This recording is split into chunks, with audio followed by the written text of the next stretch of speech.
Gateway Gamers podcast. Hello and welcome to the Gateway Gamers podcast. My name is Bryan Marvel, and it has been a minute since we have put out a new episode. But here we are. RP and I have just been super busy the last couple of months, and this podcast has honestly just kind of been on a bit of a back burner, but we're not forgotten, not gone. We're still here. Just when we can get together, we will get together.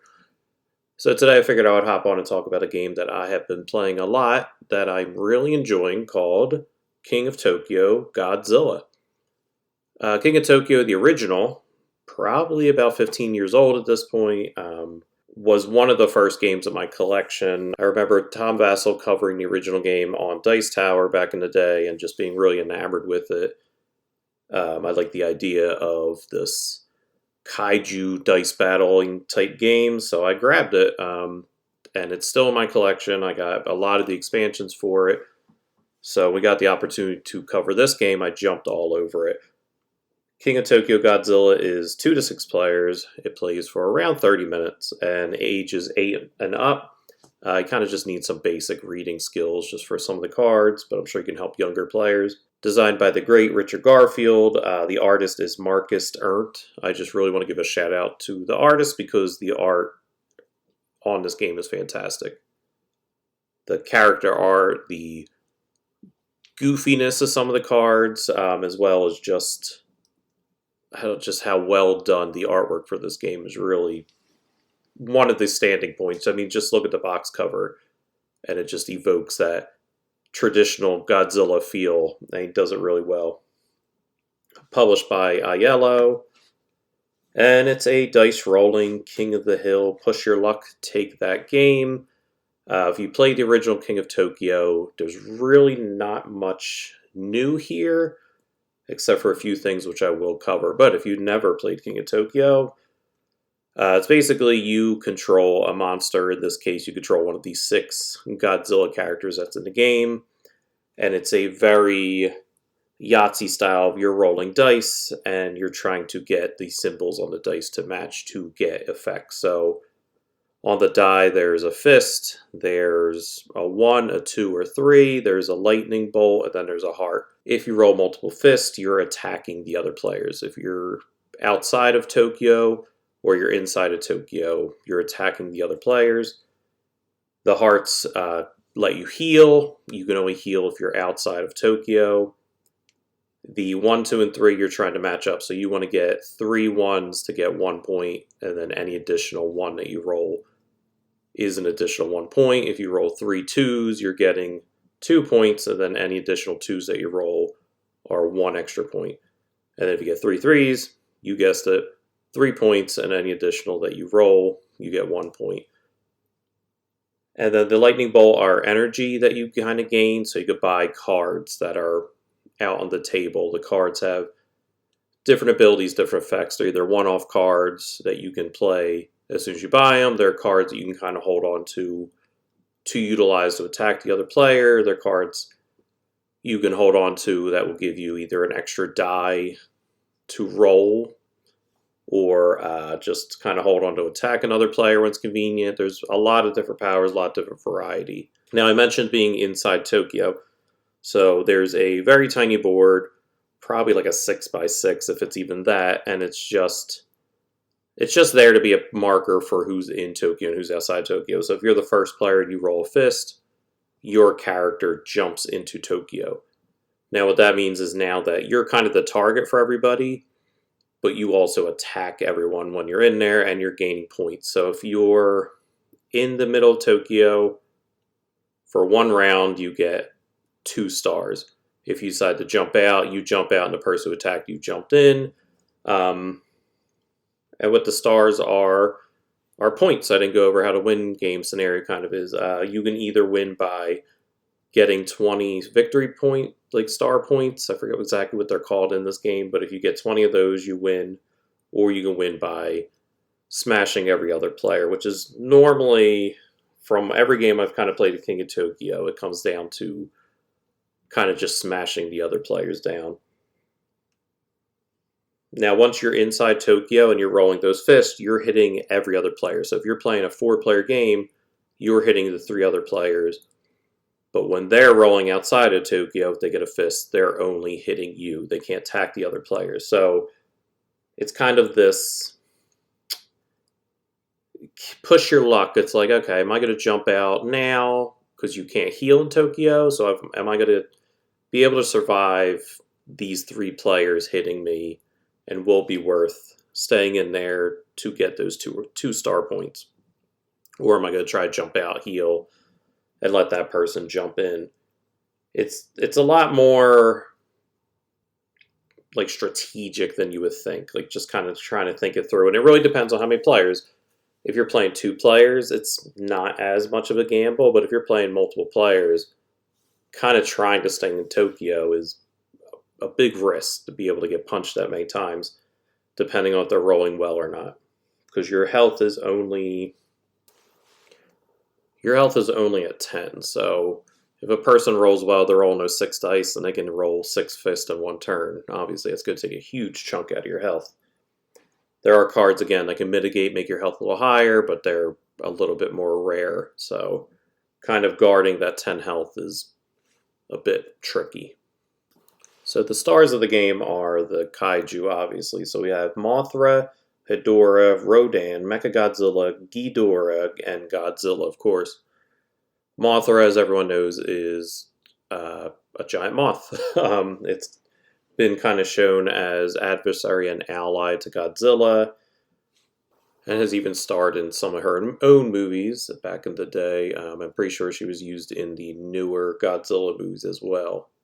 Hedorah is a character I'm not as familiar with.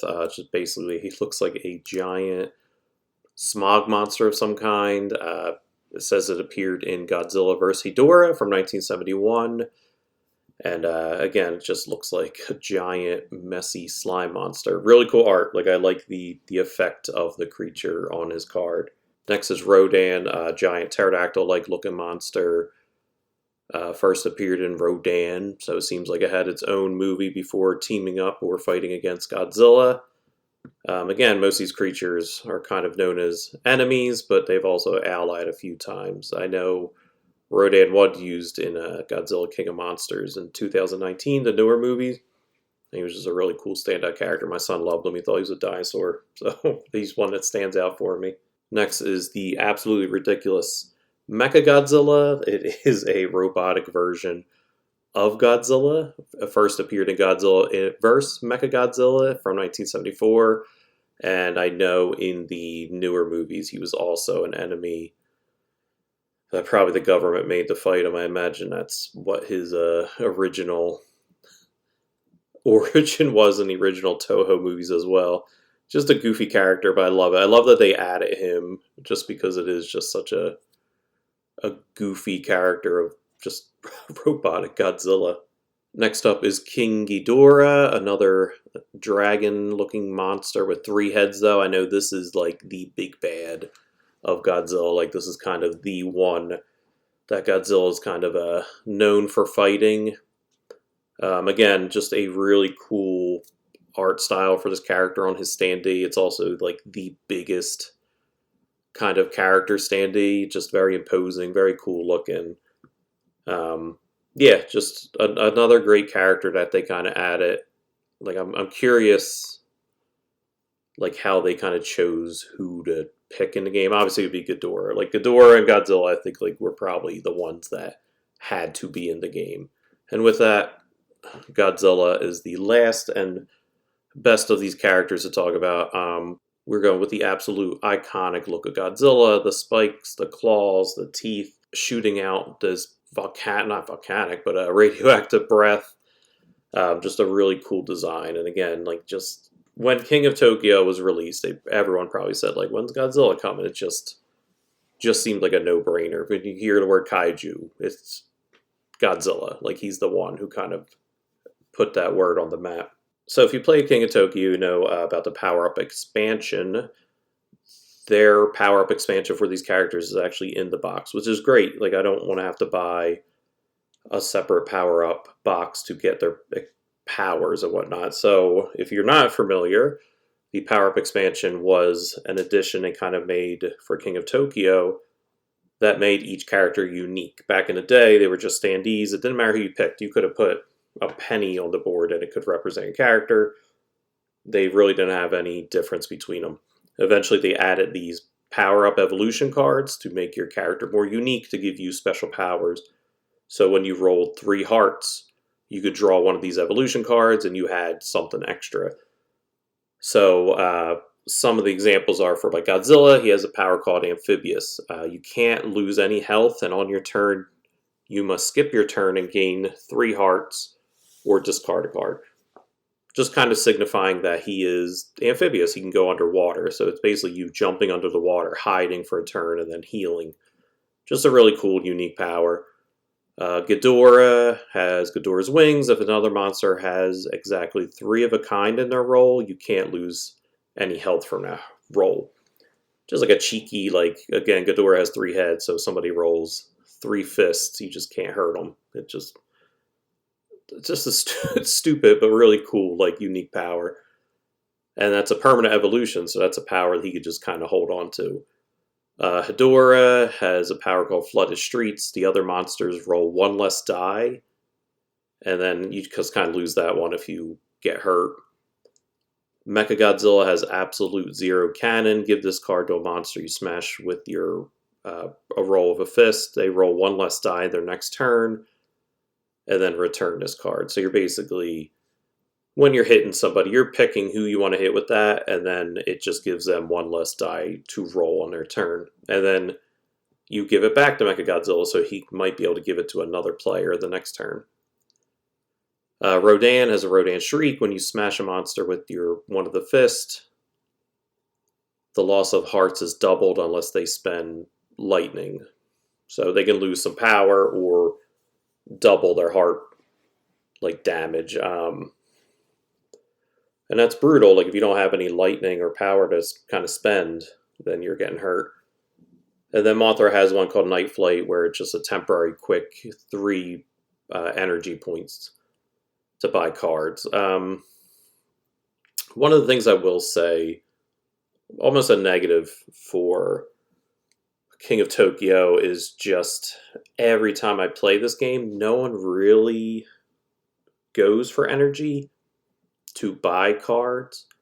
Like I said, it always kind of comes down to smashing the other players. There's cards that are in the deck that probably will never get played just because of how little people use the energy to buy cards, because it's such a, I don't want to say waste of a turn, but it's hard to decide, like, oh, I'm going to go energy route when everyone else is smashing you and you're trying to heal and you're trying to do these other things. So one of the things they added for King of Tokyo Duel that I really liked, that I wish they kind of moved forward with even this edition, is if you don't buy a card on your round, you get an energy. Just to build that energy up so you can buy something. But one of the ways they did try to mitigate that, and it worked kind of well, in this version, I don't think it has been in a previous version, there's cards that are called event cards. So what they do is on top of the board, there's the 3 cards that you kind of pull out. Those are the cards, the marketplace, that you can use your energy to buy cards. If one of these event cards come up, they affect everyone with a negative kind of thing until someone buys it. So there's one called like Freezing Rain, and while it's in play, no monster could buy any power cards except this one. And then once one player does buy it, they actually get a good effect for buying it, even though it affects everybody.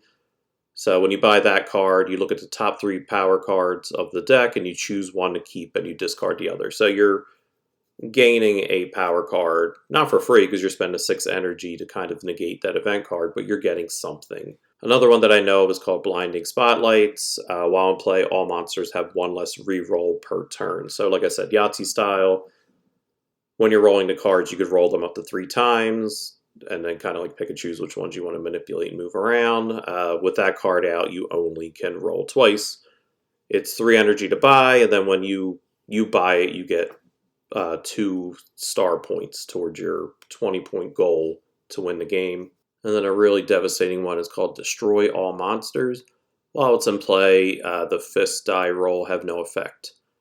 and then each monster loses either 1 star point, 1 energy, or 1 heart for each fist on their own roll. So that one's pretty devastating. So they're pretty unique and they're interesting.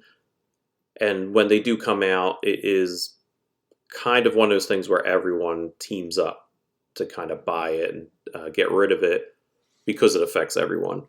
So that's one of the things they kind of mitigated a bit to make you want to use more energy and save more energy. But again, it's the bunch of times I played this game, that's kind of the only time people use energies to buy these cards, these event cards. The cards are always one of the least utilized things in this game. I'm sure other groups are different, but my game group, we just smash the hell out of each other. That's all we want to do. So I don't know. Like, let me know if maybe your group buys the cards more and does more interesting things. Like, I wish my group did, but we're a bunch of meatheads. So if you kind of came to this episode and you're curious about if you own the other King of Tokyo, if you need this version, it's tough to say. I'm not a giant Godzilla fan. I appreciate this box. The only real difference between this version and other versions are the event cards, are the characters and having their evolution cards. One thing I didn't talk about, but it's really cool, is all the components are wooden. So if you're a collector of the different King of Tokyo dice, these are wooden dice. They're really nice components. The energy lightning bolts are wooden.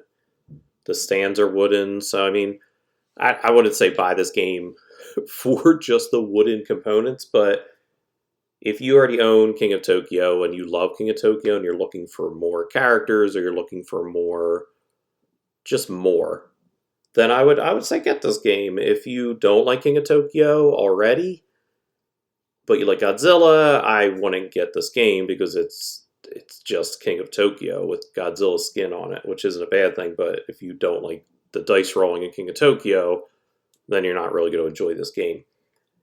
And then if you don't own any King of Tokyo, I had to choose between this one or the original.